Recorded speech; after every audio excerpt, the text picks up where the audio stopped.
যখন একজন ভক্ত এবং তার ভগবান এক আকার ধারণ করেন, যখন একজন ভক্ত নিজের ভগবানের প্রতি, নিজের জীবনের লক্ষ্যের প্রতি সম্পূর্ণরূপে সমর্পিত হয়ে যান, তখন জন্মগ্রহণ করে ভক্তি। আর তখন সংসারের সমস্ত আশা তিনি ত্যাগ করতে পারেন। সমস্ত আশা শেষ হতে পারে, কিন্তু মানুষের সঙ্গ ভক্তি কখনো ত্যাগ করে না। যখন ভক্ত ও ভগবান এক আকার ধারণ করেন, এক হয়ে যান, তখন রথী এবং সারথীর মধ্যে কোনো পার্থক্য থাকে না। তারাও এক হয়ে যান। একটাই ব্যক্তিত্ব, একটাই অস্তিত্ব। আর সেই জন্যই কখনো কখনো রথীর আদেশ ছাড়াই সারথী রথ চালিয়ে দেন, আবার কখনো সারথীর পরামর্শ ছাড়াই রথী আক্রমণ করে ফেলেন। এ তো শুধুমাত্র আরও একটা গুণ সেই সারথীর মধ্যে, যিনি ধর্ম স্থাপনার মহান কাজে আমার সারথী হতে চলেছেন। তাহলে আসুন আমার সাথে ভালোবেসে বলুন, রাধা রাধা। ভগবান আর ভুল, এই দুই একই অক্ষর দিয়ে শুরু হয়। শুধু তাই নয়, এদের দুজনের রাশিও সমান। এবারে আপনারা বলবেন যে ভগবান, ভুল, এদের মধ্যে কিভাবে মিল থাকতে পারে? অনেক বড় মিল আছে। না শুধু এ এক অক্ষর দিয়ে শুরু হয়, বরং এদের বিজয় মন্ত্রটাও এক। ভগবানকে মানুন, তাকে বিশ্বাস করুন, তাকে স্বীকার করুন। এটা করলে মনের দৃষ্টি থেকে ভগবানকে দেখা যায়, আর উনি আপনাকে সমৃদ্ধ করে তোলেন। ভুলের সাথেও এটাই ঘটে।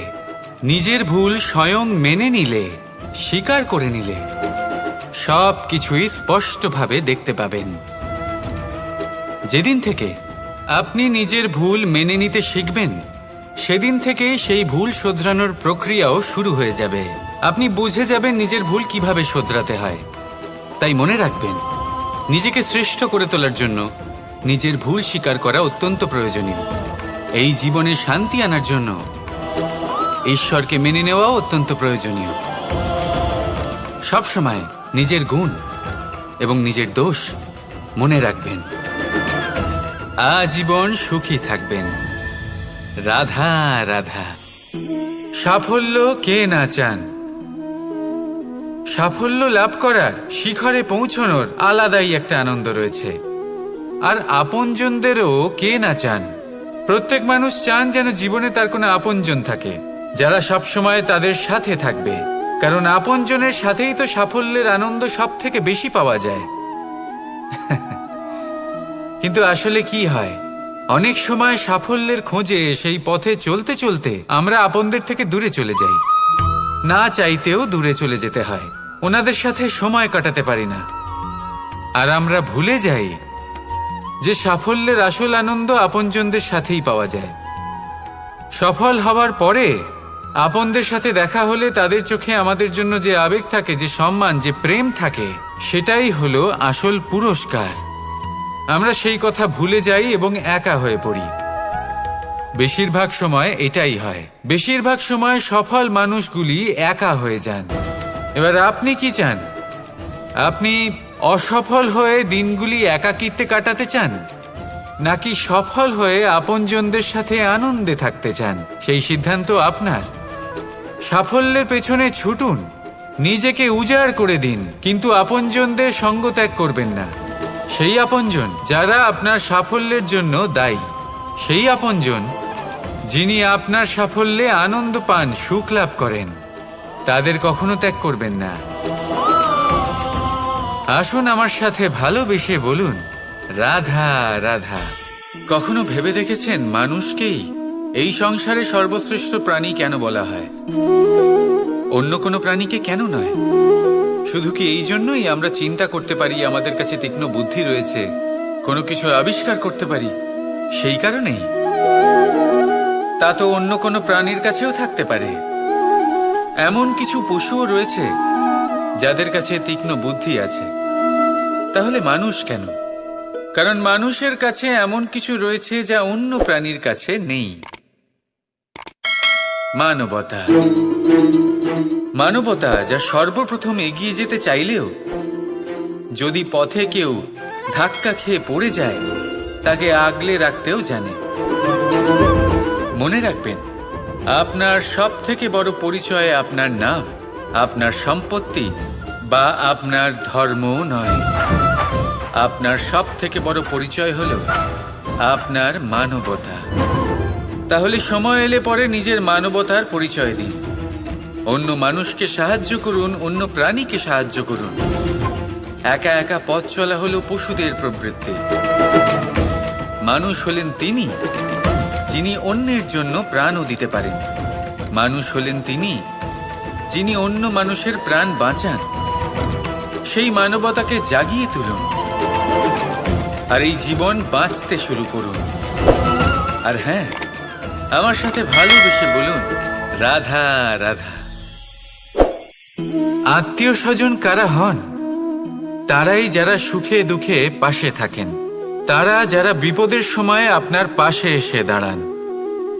এবার দেখুন, একটা প্রশ্ন করব আপনাদের, সব থেকে ঘনিষ্ঠ, আবশ্যক এবং গুরুত্বপূর্ণ আত্মীয় কারা, বিশেষ করে বিপদের সময়? কেউ বলবেন মাতা, কেউ বলবেন পিতা, কেউ বলবেন ভাই বোন, ইত্যাদি ইত্যাদি। এবার ভাবুন, আপনি বড় হয়ে গেছেন, আপনি বাড়ি থেকে দূরে চলে গেছেন। পেট ভরানোর জন্য আপনাকে প্রত্যেক দিন চেষ্টা করতে হয়। এমন সময় যদি আপনার জীবনে বিপদ এসে পড়ে, তাহলে কখন আপনার খবর ওনাদের কাছে পৌঁছবে? কতক্ষণে ওনারা সাহায্য করতে আসতে পারবেন? এরকম এক সময় সব থেকে গুরুত্বপূর্ণ আত্মীয় হন আপনার প্রতিবেশী, কারণ তারাই সেই মুহূর্তে আপনার সব থেকে কাছে। আপনি কখনো পরীক্ষা করে দেখবেন, আপনার তার সাথে লক্ষ্য মতভেদ থাকলেও প্রতিবেশীকে কষ্টের মধ্যে দেখে সবার আগে সাহায্য করতে তারাই এগিয়ে আসেন। তাই প্রতিবেশীর সাথে সম্পর্ক ভালো রাখুন, শুধুমাত্র স্বার্থের জন্য নয়। এটা হলো শান্তিরও আধার। যদি এই সম্পর্ক ভালো থাকে, তাহলে না কথায় কথায় বিবাদ হবে, না মতান্তর। আর এই সুখী সম্পর্কের ছায়ায় মন প্রসন্ন হয়ে বলবে, রাধা রাধা। এই সংসারে মাতা পিতা তার সন্তানকে সব থেকে বড় উপহার কি দিতে পারেন? বৈভব, সুযোগ সুবিধা, বাড়ি, নাকি আশেপাশের পরিবেশ? এই সংসারে মাতা পিতা তার সন্তানকে সব থেকে বড় উপহার শিক্ষা দিতে পারেন, কিন্তু তার জন্য সময়ের প্রয়োজন হয়। এবার এই সময় অত্যন্ত অদ্ভুত। সময়ের ধারণা সবার রয়েছে। কখনো কখনো কিছু কঠিন সময় বরদানের মতো আমাদের সম্মুখে আসে। এরকম কোনো সমস্যার কথা যদি আমি বলি, যেমন যুদ্ধ, মহামারী, মহা অসুখ, এরকম সময় আমাদের কাছে যথেষ্ট সময় থাকে। এই সময় আমরা চিন্তা করি, ভয়ভীত হই, কে জানে কত সম্পত্তির ক্ষয়ক্ষতি হবে। এবার এই সময় কিভাবে কাটিয়ে ওঠা যায়? অশুভ চিন্তা তার মনের মধ্যে বাসা বাঁধে। সে বুঝতে পারে না সে কি করবে। আমি বলবো, চিন্তা ত্যাগ করুন, এই ভয়কে ত্যাগ করুন। আর মনে রাখুন একটা গুরুত্বপূর্ণ কথা, যে ঈশ্বর আপনাকে বরদান দিয়েছেন যাতে আপনি নিজের কর্তব্য পূর্ণ করতে পারেন। কর্তব্য, নিজের পরিবারকে সময় দেওয়া, নিজের সন্তানকে শিক্ষা দেওয়া। তাদের সাথে বসুন, কথাবার্তা বলুন, আলোচনা করুন। কিছু কথা তারা বলবে, কিছু আপনি বলবেন, কিছু আপনি শিখবেন, কিছু তারা শিখবে। তাদের সাথে খেলা করুন, তাদের সাথে পূর্বপুরুষের গল্প করুন। এইসব করলে তাতে না শুধু তাদের ভবিষ্যৎ উজ্জ্বল হবে, বরং আপনিও সন্তুষ্টি পাবেন। ভয়ভীত হবেন না। আজ বর্তমানে আপনি কি করতে পারেন যাতে আপনার বর্তমান সঠিক হবে এবং ভবিষ্যৎ উজ্জ্বল হবে, তাতে একাগ্র হন। সব কিছু শুভ হবে। রাধা রাধা। কর্ম, কর্ম সর্বদাই শান্ত মনে করুন। ভিতের সেই ইটের মতো করুন যে শান্তভাবে 7 হাত গভীরে অবস্থান করে। সবার চোখ যায় শিখরের সেই পতাকার দিকে, কিন্তু শিখরে থাকা সেই পতাকা প্রতীক হলো ভিতের মধ্যে থাকা সেই ইটের শক্তির, যে শান্ত মনে নিজের কাজ করে গেছে। তাই এইভাবেই নিজের কর্ম করুন শান্ত মনে, সন্তোষ ভাব নিয়ে। কলরব যা করার তা আপনার সাফল্যকে করতে দিন, কারণ যখন সাফল্যের এই জয় জয়কার চারিদিকে ছড়িয়ে পড়ে, তখন কর্মের এই মৌনতা আরো শক্তিশালী হয়ে ওঠে। তাহলে আসুন আমার সাথে ভালোবেসে বলুন, রাধা রাধা। পরীক্ষা এমন একটা শব্দ যেটা শুনে সংসারের বেশিরভাগ মানুষই ভয়ভীত হয়ে পড়েন। কারণটা কি? অসফলতার ভয়। পরীক্ষা এই শব্দের যদি আমি অন্য দিকটা দেখাই, তার তাৎপর্য এই নয় যে আপনার দুর্বলতা সবার সামনে তুলে ধরবে। এটা তো হলো সেই যুক্তি যা আপনার বল, সাহস, শক্তিগুলি সবার সম্মুখে তুলে ধরবে। আগে হ্যাঁ, এটাই হলো সেই যুক্তি। আপনি নিজেই কখনো দেখবেন পরীক্ষার সময় আপনার অন্তরের অনেক গুণ বাইরে বেরিয়ে আসে। এমন কোন শক্তির উদ্ভব হয় যার বিষয়ে আপনি নিজেও জানতেন না, ঠিক কিনা? তাই এই পরীক্ষাকে কখনো ভয় পাবেন না। বিশ্বাসের সাথে নির্ভীক হয়ে এটার সম্মুখীন হন। দিনের শেষে এই পরীক্ষা শুধুই আপনাকে উজ্জ্বল করবে, আপনাকে আরো শ্রেষ্ঠ করে তুলবে। তাহলে আসুন আমার সাথে ভালোবেসে বলুন, রাধা রাধা। মানুষ যখনই নিজের জীবনে নতুন কিছু করতে যায় তখন ভয়ভীত হয়ে থাকে। ভাবে যদি আমি অসফল হই তাহলে কি হবে, কে কি ভাববে, কেউ আমাকে দেখে হাসবে কিনা। যদি আমি আমার মতামত দিই তাহলে বলবো এইসব পরীক্ষার সম্মুখীন হতে কখনো ভয় পাবেন না। কারণ যাই হোক না কেন পরিণাম দুটোই হতে পারে। একটা হয় আপনি জিতে যাবেন, দ্বিতীয় পরিণাম আপনি হেরে যাবেন। খুব সোজা।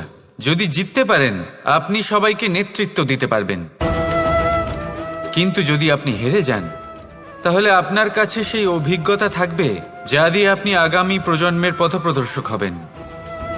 এবার ভাবুন, এই অভিজ্ঞতা দ্বারা আপনি কাউকে সাহায্য করছেন যা দিয়ে সে নিজের স্বপ্ন পূরণ করতে পারবে। খুব পুণ্যের বিষয় এটা। একটা সহজ কথা জেনে রাখুন, জয় হোক বা পরাজয় দুটো একই দিকে নিয়ে যায়, আর সেটা হলো জয়ের দিকে। শুধু নিজের দৃষ্টিভঙ্গি শুভ করে তুলুন, আর নিজের পরীক্ষাগুলিকে সীমিত করে তুলবেন না। নিজের এই সীমাগুলিকে আহ্বান জানান। নিজের ব্যক্তিত্বকে বিশাল করে তুলুন, শক্তিশালী করে তুলুন। আর আমার সাথে ভালোবেসে বলুন, রাধা রাধা। এই জীবন, এই জীবন দেখতে গেলে কিন্তু খুবই কঠিন। এই জীবন কি করি হে নারায়ণ, এটাকে একটু সহজ কি করে করে তোলা যায়, এই প্রশ্নই তো আসছে মনে। এর উত্তর স্বয়ং সেই মানুষের মধ্যেই লুকিয়ে, তার সিদ্ধান্তে, তার নির্বাচনের মধ্যে লুকিয়ে। এবার জীবনের যে কঠিন সময়গুলো থাকে সেগুলো সেই প্রসঙ্গের মতোই হয়। যেমন ধরুন, আপনি হাঁটছেন হাঁটছেন আর হঠাৎ করে পায়ে কাঁটা ফুটে গেল। এবার আপনি কি করবেন? এমনও ব্যক্তি আছেন যারা সেই কষ্টের কারণে, সেই কষ্ট পাওয়ার ভয় পিছিয়ে আসেন। এমনও কিছু ব্যক্তি থাকেন যারা সেই আঘাতে নিরাময় করার জন্য সময় নষ্ট করবেন। কতটা জানি না। এমনও কিছু ব্যক্তি থাকতে পারেন যিনি হয়তো সেই কাঁটাকে তুলে নিয়ে তার ব্যবহার গজালের মতো করবেন, তাকে দেওয়ালে পুঁতে একটা সুন্দর ছবি লাগাবেন যাতে সেই দেওয়াল আরো সুন্দর দেখতে মনে হয়। এটাই জীবনের সাথেও হতে পারে। এবার দেখুন, জীবন হলো কঠিন নাকি অত্যন্ত কঠিন সেটা গুরুত্বপূর্ণ নয়, সেটাকে সরল করার জন্য আপনি কি করছেন সেটা গুরুত্বপূর্ণ। জেনে রাখুন, আমরা সবাই মরণশীল, আমাদের সবার মৃত্যু হবে, প্রত্যেককেই এক না একদিন অবশ্যই মরতে হবে। এবার যখন সেটা হতেই চলে, প্রসন্নতা দ্বারা ভরে উঠবে। আর এই প্রসন্নতাই আপনি বলবেন, রাধা রাধা। আমরা সব সময় চাই যে এই সংসার আমাদের জ্ঞানী বলবে, বুদ্ধিমান বলবে, বুঝদার বলবে, কিন্তু মূর্খ, মূর্খ যেন কেউ না বলে। মূর্খ শব্দটা আমরা কেউ শুনতে চাই না, দূরে পালাতে থাকি। কিন্তু একটা সত্যি সবার কাছে অজানা, যে মূর্খ হওয়া হলো বুদ্ধিমান হওয়ার দিকে সর্বপ্রথম পদক্ষেপ। আপনি যত খুশি দিগ্গজ জ্ঞানী মানুষদের সাথে আলাপ করুন, যত ইচ্ছে কথা বলুন, যতই জ্ঞানের কথা আলোচনা করুন, অভিজ্ঞতা মূর্খ হবার পরেই পাওয়া যায়, তাই নয় কি? মূর্খ হবার পরে আপনি এটা বুঝতে পারবেন যে কি করা উচিত নয়। জ্ঞানী ব্যক্তি আপনাকে এটা বলবেন যে কি করা উচিত। আর এই সংসারে কি করা উচিত তার থেকেও অনেক বড় জ্ঞান হলো কি করা উচিত নয়। সেই জন্য সব সময় মনে রাখবেন, আপনার করা কিছু ভুল, আপনাকে যদি কেউ মূর্খ বানিয়ে থাকে, ছল চাতুরি করে থাকে, তাহলে কোনো ব্যাপার নয়। এটা শেষ পর্যন্ত আপনাকে আরো বুদ্ধিমান করে তুলবে। এই মুহূর্তে ধন্যাত্মক থাকুন। এই সংসার আপনাকে অবশ্যই জ্ঞানী বলবে। রাধা রাধা। মোহ আপনার অন্তরের আরো একটা শত্রু। এবার মানুষ প্রেম আর মোহের মধ্যে পার্থক্য বুঝতে পারে না। কিছু মানুষ ভাবে যে মোহর মধ্যে খারাপ কি আছে। যদি কোনো মানুষের তার বাবা মার প্রতি, তার সন্তানের প্রতি মোহ থাকে, তবে খারাপ কি আছে? খারাপ আছে, আর সেটা তাদের জন্য খারাপ হতে পারে যাদের প্রতি আপনার এই মোহ আছে। এবার মোহ আর প্রেমের মধ্যে পার্থক্য আপনাকে বোঝাচ্ছি। মোহ শুধুমাত্র পেতে চায়, সেখানে প্রেম শুধুমাত্র দিতে শেখায়। এই দুই পরিস্থিতিতেই আপনার হাত প্রসারিত থাকে।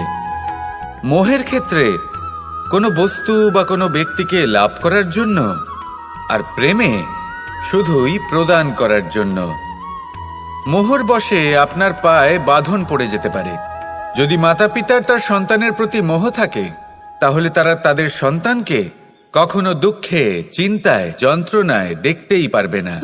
সেই জন্য তারা সন্তানকে বেঁধে রাখতে চান একটা সুরক্ষিত ক্ষেত্রে, যেখান থেকে না তারা সংসারকে দেখতে পায়, না পরখ করতে পারে, না কিছু শিখতে পারে, না বিকট পরিস্থিতির সম্মুখীন হতে পারে।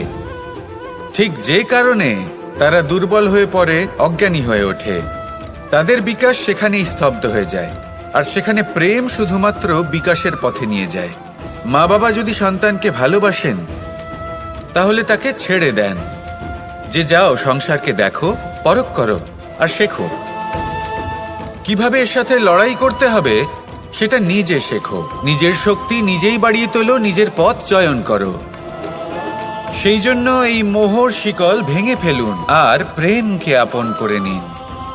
আর এই প্রেম দ্বারাই বলুন রাধা রাধা। বেশিরভাগ মানুষই এই কথা জানেন যে আমাদের শরীর 5টি তত্ত্ব দ্বারা নির্মিত, যাকে আমরা পঞ্চতত্ত্ব বলি। জল, অগ্নি, বায়ু, ধরিত্রী এবং আকাশ। এবার এই কথা আমরা সকলে জানি, কিন্তু এগুলোর সাথে কিছু গুণ জড়িয়ে রয়েছে যেগুলো আমরা দেখতে পাই না। যদি এই গুণগুলি আমরা আত্মসাৎ করতে শিখে যাই, তাহলে সাক্ষাৎ পরমেশ্বরের দর্শন আমরা পেতে পারি। যদি হতে জানে, থামতে জানে না। জল পাথরের সাথে সংঘর্ষ করতে জানে, যার পথে অনেক বাধা আসে, কিন্তু সে প্রবাহিত হতে থাকে। নিরাকার হলো এই জল। যে কোনো পাত্রেই রাখুন না কেন, তার আকার ধারণ করে নেবে। এটাই হলো এর বিশেষত্ব, এবং এটাই হলো আমাদের শিক্ষা।